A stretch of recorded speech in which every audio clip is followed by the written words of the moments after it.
I gave a video update from the Lord Mayor's chair in the chamber of Belfast City Hall wearing a councillor's robe, and the reaction from the corrupt old gang parties was nothing short of hysteria. Despite being one of hundreds and hundreds of thousands of visitors to have sat in this chair whilst wearing a robe, the backlash from the establishment was almost unbelievable. During my very short video, I confirmed the dates for my upcoming trial, for which I face prison for giving what the police described as an un-Islamic speech at a rally outside City Hall in Belfast. During the video, I didn't announce myself as Lord Mayor, unlike Alliance Party worker Mickey Murray, who you may recall just a few months ago announced himself Belfast's first gay mayor and invited the LGBT community to Belfast City Hall for the launch of Belfast Pride.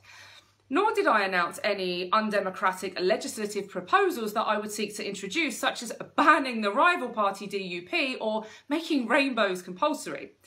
Interestingly though, on that occasion it seems the DUP were content with describing Mickey's post as a mere misjudgment by the Alliance Party employee and the Lord Mayor herself. A sentiment seemingly backed up by Belfast City Council, who confirmed it had received a call about the Facebook post, but that the matter had been resolved within the phone call and it regarded the matter as closed. So let's get some perspective on things. I'd like to start by saying I can take a joke just as easily as I can crack one. Whilst I wouldn't vote in favour of any of Mickey's proposals during his short stint as Belfast's first gay mayor, I wouldn't call for him or any of the 450 people who liked his Facebook post, including Alliance Party leader Naomi Long, or indeed the Lord Mayor herself, to be removed from any official post they might hold. You know why? I'm not a snowflake. But all jokes aside for a minute, just consider the contrast between the old gang reaction to Mickey's post compared to my video. Let's start with Alliance Party councillor Sian O'Neill, who said independent councillor Jolene Bunting, with whom I was pictured earlier that day, had brought shame on herself and the council. Ironically, she went on to say, this video disrespects an office which all parties on the council have sought to undertake in as an inclusive manner as possible. Really, Sian, that inclusive approach wasn't the one you took whilst your colleague Mickey was donning the Lord Mayor's chain, proclaiming himself to be Belfast's first gay mayor and announcing a complete ban of the DUP. No, instead, Sian O'Neill gave Mickey's post a public like when her colleague suggested banning a legally registered political party which happens to make up one half of the British government's current coalition.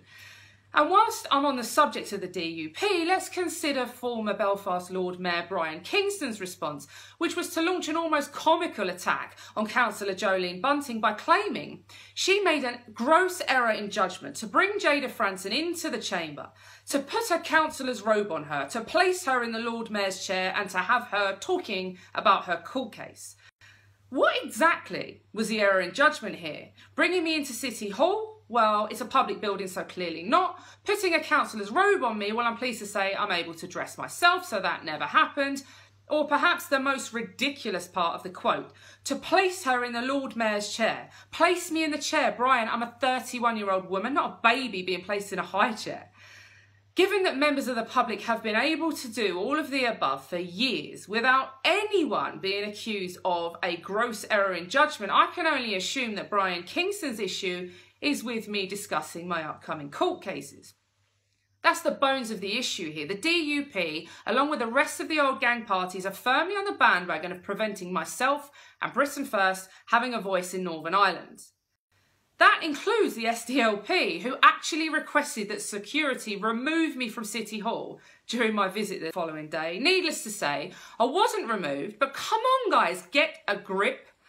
Then there's my favourite among the entire corrupt, self-serving, hypocritical bunch, and that's Sinn Féin's current leader on Belfast City Council, Jim McVeigh, who claimed it's a disgrace someone like that should be allowed anywhere near such a democratic space. I will be contacting the chief executive and will be calling for an investigation to see how this could be allowed to happen. Are you kidding me? Did Jim McVeigh actually just describe me as someone like that? The man's a convicted terrorist, jailed for 2 bomb offences and sentenced to 31 years for conspiring to murder soldiers. McVeigh is the very man who boasted he was proud of his involvement in the IRA following his release from the Maze prison under the Good Friday Agreement, where he was commanding officer for the IRA in the prison. You literally couldn't make this up. McVeigh went on to say, "This will no doubt be offensive to many people in our city. It should not have happened." What? Offensive like when Barry McElduff publicly mocked the dead by placing a loaf of Kingsmill bread on his head on the anniversary of the Kingsmill massacre? Did that offend you, Jim? McElduff is currently enjoying a mere 3-month suspension from a seat from which he abstains with full pay for mocking the innocent victims of IRA terror. Meanwhile, Sinn Féin have called for Councillor Jolene Bunting to lose her seat. A seat that was given to her by the people of Belfast via a democratic process. Millions of men fought, bled and died for us to live in a democracy, and Sinn bloody Féin think they can destroy that because I made a video they didn't like. McVeigh didn't stop there. He went on to point his guns firmly at Councillor Bunting by stating, "It was only last week we had Councillor Bunting talk about problematic members of our society and then go off on a rant about the Quran. The last thing we need is her flaunting her nasty opinions on the citizens of Belfast. These views are not wanted." Well, that fits in just nicely with Sinn Féin's recent motion to ban councillors from using offensive expressions in reference to any person or section of society.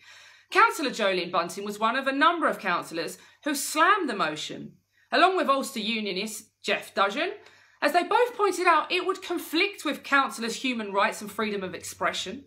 Let's call this what it really is, a gagging order.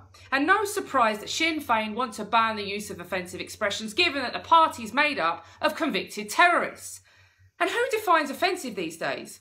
Calling a woman can be classed as offensive if she identifies as a man or non-binary or a first-class postage stamp. These ambiguous grounds of objectivity are a minefield and, as Councillor Bunting quite rightly pointed out, are clearly designed to restrict free speech. McVeigh finished by stating it's not a good image for the city and we have to make sure it doesn't happen again. I'll tell you what isn't a good image for the city of Belfast, Jim, and that's having terrorists elected to Parliament. That is not a good image for Belfast, Northern Ireland, or the whole of Britain. I have more concern for the people of Britain in my little finger than murdering terrorist scumbags like McVeigh and McElduff.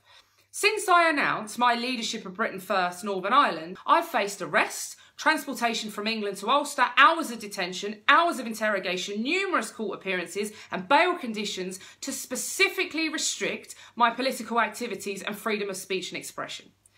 You know what that tells me?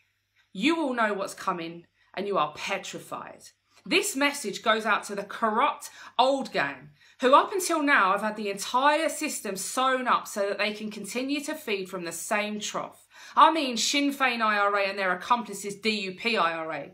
My message is this: there's a new force in town, one which isn't concerned with stuffing its pockets with taxpayers' money, restricting civil liberties like freedom of speech and expression, and meddling with democracy, flooding the countries with immigrants and prosecuting anyone who criticises Islam.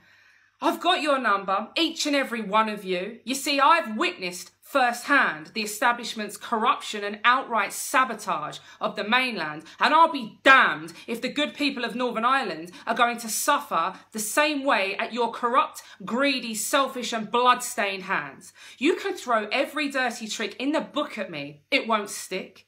Britain First, as a movement, is powered and inspired by the strength, courage and bravery of every man who fought, bled and died for our country, our people, our flag. If your plan is to get rid of us, then think again. We're only just getting warmed up.